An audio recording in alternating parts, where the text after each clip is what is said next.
नमस्कार दोस्तों, साहिर लुधियानी साहब ने कहा है, हम अमन चाहते हैं मगर जुल्म के खिलाफ। गर जंग लाजमी है तो फिर जंग ही सही। जालिम को जो न रोके वो शामिल है जुल्म में। कातिल को न जो टोके वो कातिल के साथ है। और आगे उन्होंने लिखा है, और सुनिएगा, ये ज़र की जंग है न ज़मीनों की जंग है, ये जंग है बका के वसूलों के वास्ते। जो खून हमने नज़र दिया है ज़मीन को, वो खून है गुलाब के फूलों के वास्ते। फूटेगी सुबह अमन लहू रंग ही सही। झूठे राष्ट्रवाद और नकली देशभक्ति मुल्क के लिए बहुत बड़ा खतरा है।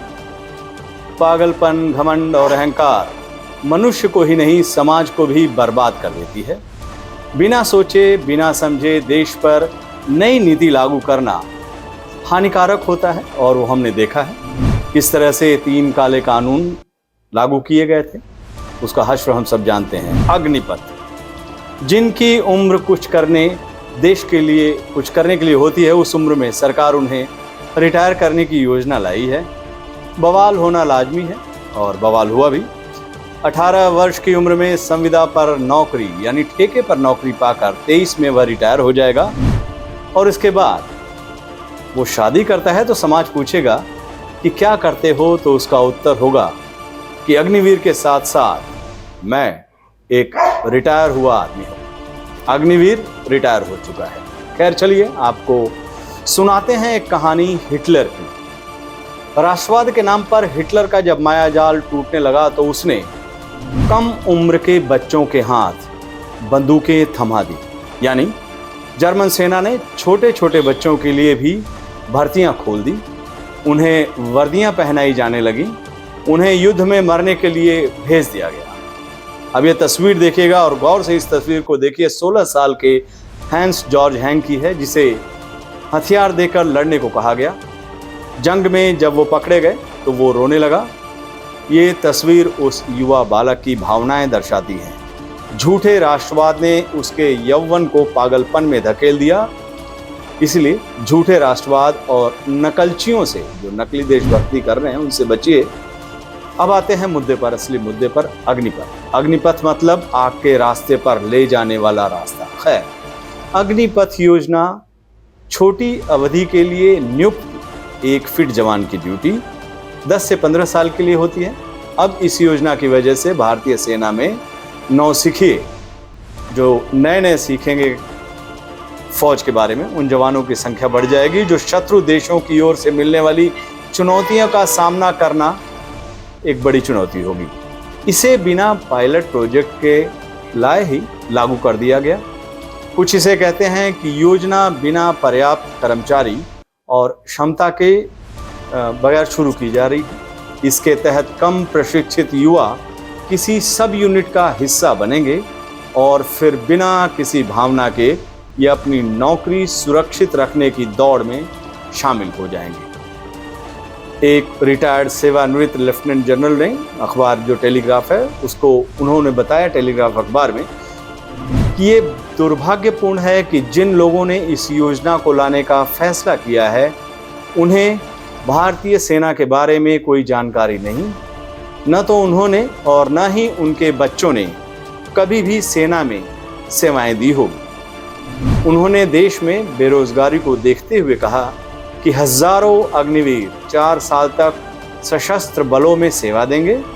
इन्हें हथियार चलाने की ट्रेनिंग मिलेगी और इसके बाद जब ये नौकरी से लौटेंगे तब देश में एक अलग तरह की आंतरिक सुरक्षा से संबंधित समस्या पैदा हो जाएगी। आंतरिक सुरक्षा से संबंधित समस्या, आप समझ रहे होंगे वो इशारा किस तरफ कर रहे हैं। सोचिए और विचारिए कि 5 ट्रिलियन इकॉनमी का ख्वाब संजाए लोग अब आर्मी में भी ठेका प्रथा लेकर आ रहे हैं। किसी छोटे देश की स्कीम की कॉपी एंड पेस्ट। विविधताओं और एक समय में अलग अलग मौसम और भौगोलिक स्थितियों से भरे भारत जैसे बड़े देश में कैसे लागू किया जा सकता है, लेकिन वो लागू तो हो गया।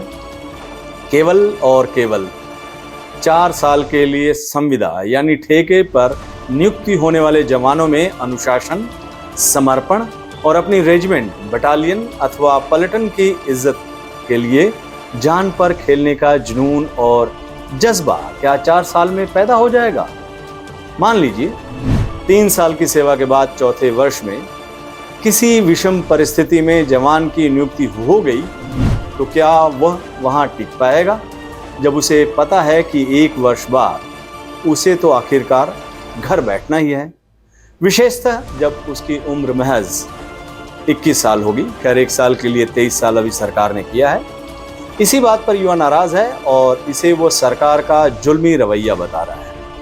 पिछले कई सालों से मुल्क में जुल्म हावी है।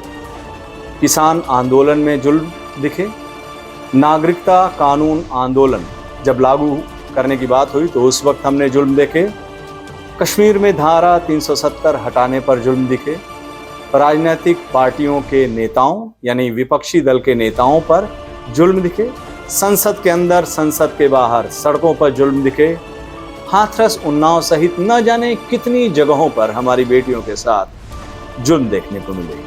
नोटबंदी में जुल्म, कोरोना काल में जुल्म, एक विशेष समुदाय के प्रति जुल्म, जुमा पे जुमला और नियत में जुल्म दिखे।